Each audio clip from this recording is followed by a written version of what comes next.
Hello guys, so आज चाहिँ हामी बनाउँदैछौँ बफको अचार। सो त्यसको लागि चाहिँ हामीले 1 केजी मासु लिएर आएर मजाले पखालेर छुट्टाएर राखेको छौँ। अनि हामीलाई चाहिँ यसको लागि चाहिन्छ लसुन र अदुवा। अनि लसुन र अदुवालाई चाहिँ मजाले पखालेर यसरी थिनली स्लाइस गरिदिने अनि छुट्टाएर राख्ने। अनि मसलाको लागि हामीलाई चाहिन्छ जिरा, अनि त्यसपछि यो भयो रातो हरियो रातो खोर्सानी। अनि यो खोर्सानी चाहिँ सानो भयो भने पिरो छ होइन।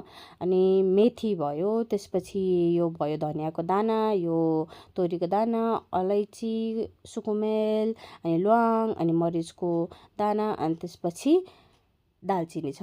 अनि यो सबैलाई चाहिँ एउटा प्यानमा मजाले रोस्ट गरिदिने। अब यो चाहिँ तपाईँहरूलाई जति जति चाहिन्छ आफ्नो हिसाबले हाल्नु होला। हामीले चाहिँ यो रोस्ट गऱ्यो भने हामीले सबै चाहिँ युज गरेनौँ होइन।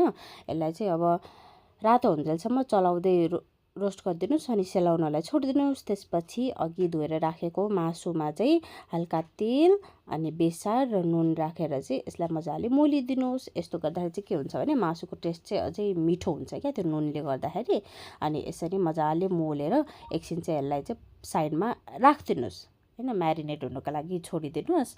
अनि त्यसपछि एउटा ठुलो कराई लिनुहोस्। अब तपाईँहरूले जुन कराई आफ्नो घरमा छ त्यही युज गर्नु होला। अनि त्यसपछि यसमा तेल हालिदिनुहोस्। अब तेल चाहिँ तोरीको तेल भए झन् राम्रो हो, तर हामीसँग चाहिँ यहाँ सोयाबिनको सनफ्लावरको मात्र तेल छ, त्यही भएर सनफ्लावरको तेल युज गर्दैछौँ।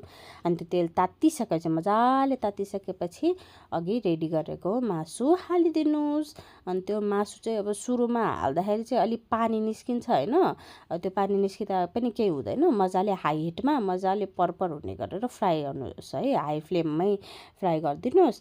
अनि मासु चाहिँ अलि रातो रातो ब्राउन ब्राउन भइसकेपछि चाहिँ रेडी भयो भनेर सम्झिनुहोस्। अनि त्यसलाई चाहिँ के गर्नुहोस्, झिकेर एउटा प्लेटमा राखिदिनुहोस्, साइडमा राखिदिनुहोस्।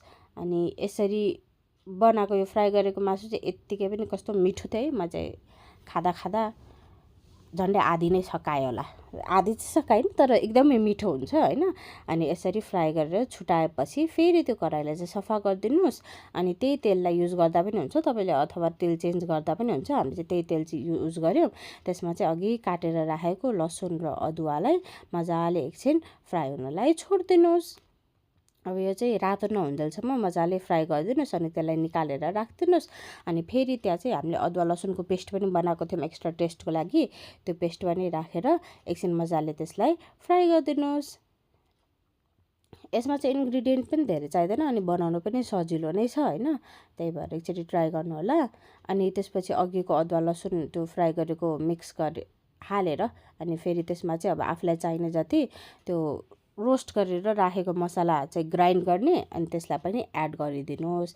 अनि एकछिन यसलाई पकाएपछि त्यसमा चाहिँ फ्राई गरेको मासु हालेर फेरि त्यसलाई पनि एकछिन पकाइदिनुहोस्। अब चाहिँ यसलाई चाहिँ अलि मिडियम हिटमा मजाले एकचोटि चलाउँदै एकछिन पकाउनु होला है, त्यो मसलाहरू त्यो मासुमा कोट हुने गरी।